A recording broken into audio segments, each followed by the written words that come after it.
अब देखो हमारा काम क्या है, हमारा काम है भाई साहब इंसान का एफिशिएंसी बढ़ाना। हाँ, इंसान का एक सिंपल सा फंडा होता है कि एफिशिएंसी बढ़ाओ, जितनी बढ़ा सकते हो किसी चीज की एफिशिएंसी बढ़ाओ।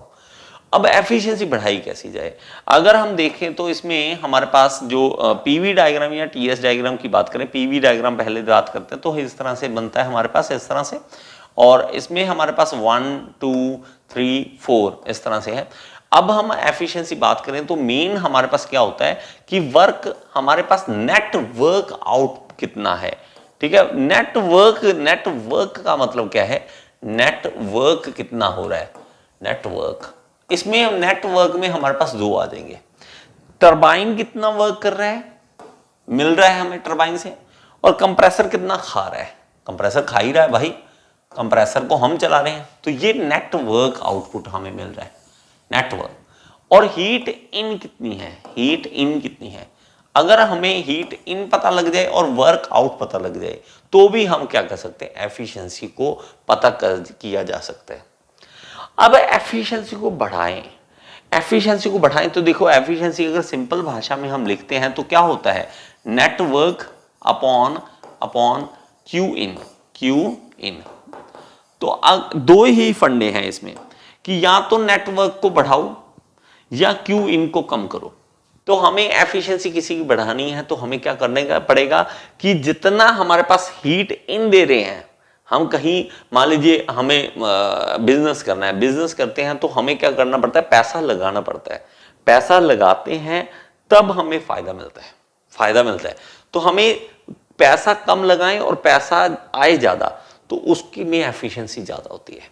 तो हमें क्या करना पड़ेगा, नेटवर्क जो है वो बढ़ाना पड़ेगा। वर्क कैसे बढ़ाएं, वर्क के बढ़ाएं कैसे, देखो भाई साहब हमारे पास सिंपल सी बात है कि मान लीजिए इस तरह से मैं बना देता हूं, मान लीजिए इस तरह से बना लेता हूं कि हमारे पास इस तरह से है, दोबारा बनाना पड़ेगा।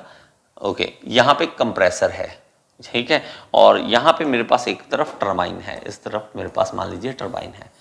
अब भाई साहब यहां तो टरबाइन का वर्क बढ़ाओ, टरबाइन को और ज्यादा लगाओ, और ज्यादा क्या कर सकते हैं, और ज्यादा ऐसा क्या करें, कंप्रेशन कम करो, या यहां पर जो हीट दे रहे हैं, इन कर रहे हैं हीट, क्यू इन, इसको कम करो, इसको बढ़ाओ और इसको कम करो।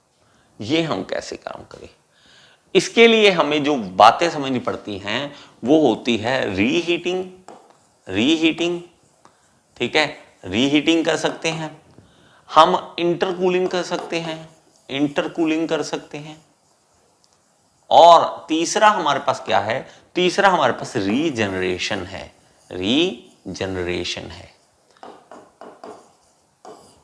ओके, तो ये तीनों एक एक करके हम समझेंगे, एक एक कर हम समझेंगे। और सबसे पहले हम समझते हैं कि रीहीटिंग क्या होता है। तो देखिए हमने रीहीटिंग में क्या समझना है, सबसे पहले तो आपको ये डायग्राम आपको पता होना चाहिए, ये मैंने गैस टरबाइन में समझा दिया। तो हमारे पास कंप्रेसर है, कंप्रेसर के बाद हमारे पास यहाँ पे कंबस्टन चैम्बर, वहां से जो गैसेज निकलेंगी वो टरबाइन को चलाएंगी, तो टरबाइन ही कंप्रेसर को चलाता है।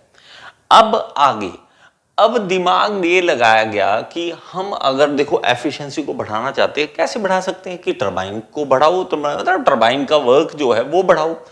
तो उसके लिए क्या किया गया, यहां से टरबाइन में से जो एग्जॉस्ट निकल रहा है अगर हम उसे यूज करें और उसको आगे रीहीटर के अंदर डालें, मतलब जो टरबाइन में से एग्जॉस्ट निकल रहा है उसके पास भाई एनर्जी तो है, एनर्जी ऐसी नहीं है कि एनर्जी खत्म हो गई है, एनर्जी तो है, लेकिन उसे थोड़ा सा रिचार्ज करने की जरूरत है। अब रिचार्ज करने के लिए हम यहां पे एक रीहीटर लगा देंगे। ओके, तो ये जो रीहीटर होगा ये क्या करेगा, इसके अंदर और हीट डालेगा, और हीट डालेगा।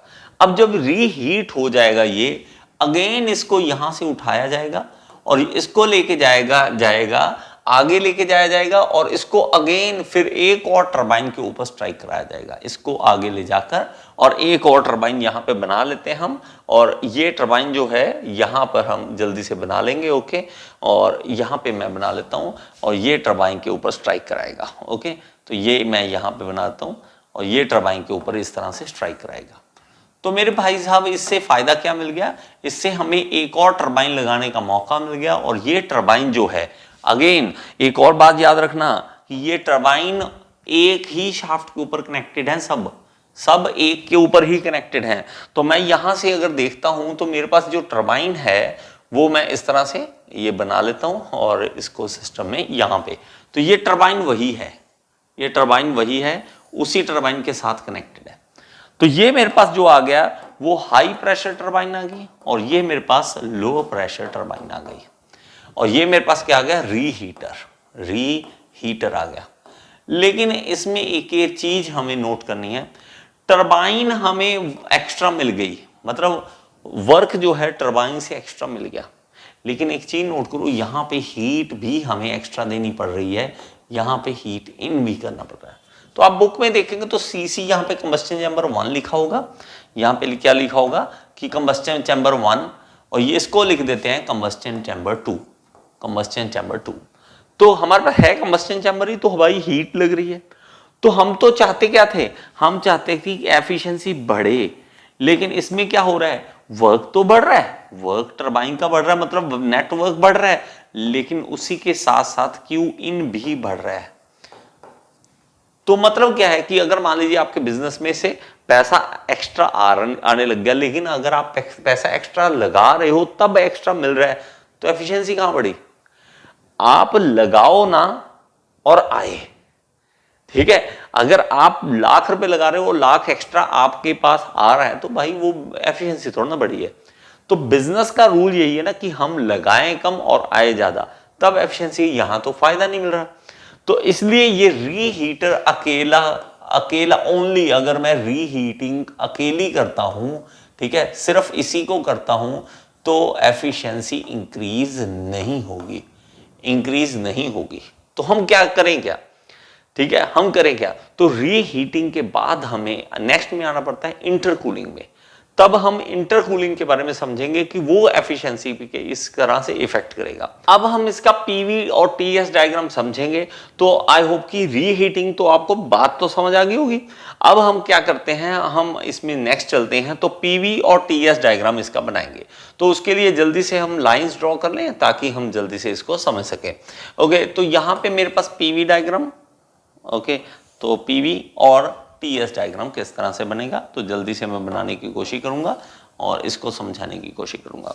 ओके, तो मेरे पास सबसे पहले आ रहा है यहाँ पे पीवी डायग्राम और यहाँ पर TS diagram, TS diagram. Okay, तो सबसे पहले भाई साहब 1 से 2 हमें पता है क्या हो रहा है, कंप्रेशन हो रहा है। कंप्रेशन जब हो रहा है तो यहां से 1 से 2 तक जाएंगे, तो ये कंप्रेशन होगा किसमें, कंप्रेसर में। कहां पे होगा, कंप्रेशन में।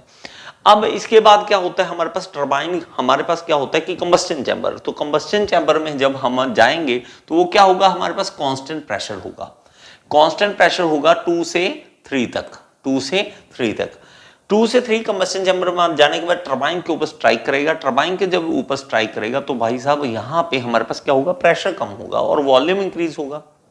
लेकिन हमने क्या कहा था कि टरबाइन के ऊपर स्ट्राइक करने के बाद उसमें से जो एग्जॉस्ट गैसेस है उसको हम निकाल लेंगे और दोबारा रीहीट करेंगे। रीहीट करेंगे तो उसके कारण हमारे पास अगेन यहाँ पे कांस्टेंट प्रेशर था, यहाँ भी कांस्टेंट प्रेशर ही होगा ना मेरे भाई। तो 4 से 5 अगर हम देख लें तो 4 से 5 हमारे पास क्या आ रहा है, कांस्टेंट प्रेशर लाइन अगेन आएगी और फिर से हमारे पास ये आगे जाएगा और क्या है हमारे पास, टरबाइन के ऊपर स्ट्राइक हो रहा है। टरबाइन के ऊपर स्ट्राइक होगा और टरबाइन के ऊपर स्ट्राइक होने के बाद यहां पे नीचे इसके साथ मिल जाएगा, ये इस तरह से मिल जाएगा। तो मैं इसके ऊपर इस तरह से ये एरो लगाता हूं कि हमारे पास क्लॉकवाइज डायरेक्शन में ये मूव कर रहा है और मैं यहां पे पूरा लिख भी देता हूं कि ये क्या हो रहा है, हमारे पास ये कंप्रेशन हो रहा है। ये क्या हो रहा है, कंप्रेशन हो रहा है, कंप्रेशन, और वर्क इन किया जा रहा है। इसमें क्या हो रहा है, वर्क इन हो रहा है। और इसमें देखें तो हमारे पास क्या है, कंबस्शन चैम्बर है और इसमें क्या हो रहा है, हीट इन हो रहा है।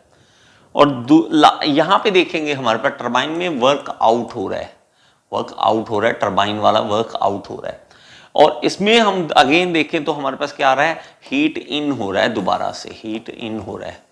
और यहाँ पे अगेन देखें तो मेरे पास क्या आ रहा है, वर्क आउट आ रहा है, यहाँ पे वर्क आउट आ रहा है। तो भाई वर्क डन तो हम बढ़ा रहे हैं, वर्क डन आउट में हमारे पास टरबाइन पे वर्क जो है वो हम बढ़ा रहे हैं, कंप्रेशन में कोई डिफरेंस नहीं आ रहा। लेकिन भाई साहब हीट भी बढ़ रहा है, यहाँ पे देखो हीट भी साथ साथ बढ़ रहा है। तो भाई हीट तो बढ़ना नहीं चाहिए था, लेकिन हीट बढ़ रहा है, तो हम करें क्या? तो इसलिए ये एफिशिएंसी के लिए अच्छा नहीं माना जाता, सिर्फ अकेला रीहीटर अगर लगाएं। तो नेक्स्ट हमारे पास इसमें आ जाते हैं, तो टीएस डायग्राम में जब देखते हैं तो 1 से 2 हम चलते हैं, 1 से 2 की ओर चलते हैं इस तरह से। तो ये क्या होगा? आइसेंट्रोपिक, ये क्या होगा? आइसेंट्रोपिक प्रोसेस होगी।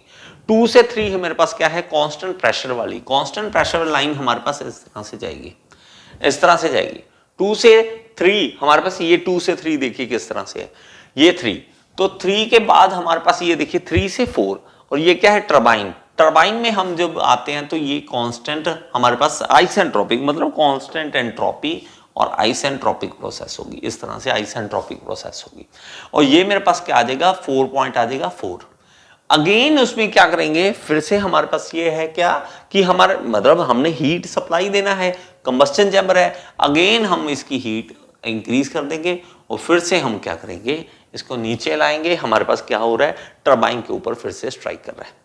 टरबाइन के ऊपर स्ट्राइक करने के बाद बाहर हम निकाल देंगे इसको कि चलो भाई साहब आपका काम हो गया, अब यहां से निकलो, ठीक है? तो अब यहां से निकलो और ये प्रोसेस खत्म करो।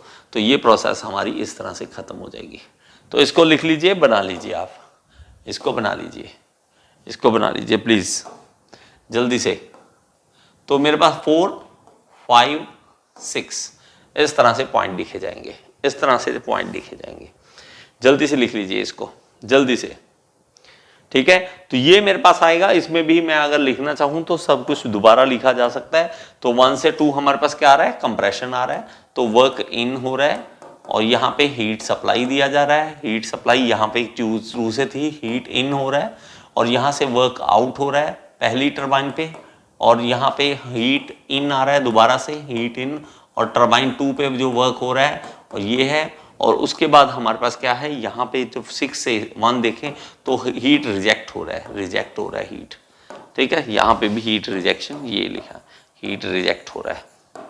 तो ये हमारे पास क्या होता है? रीहीटिंग होता है, रीहीटिंग होता है।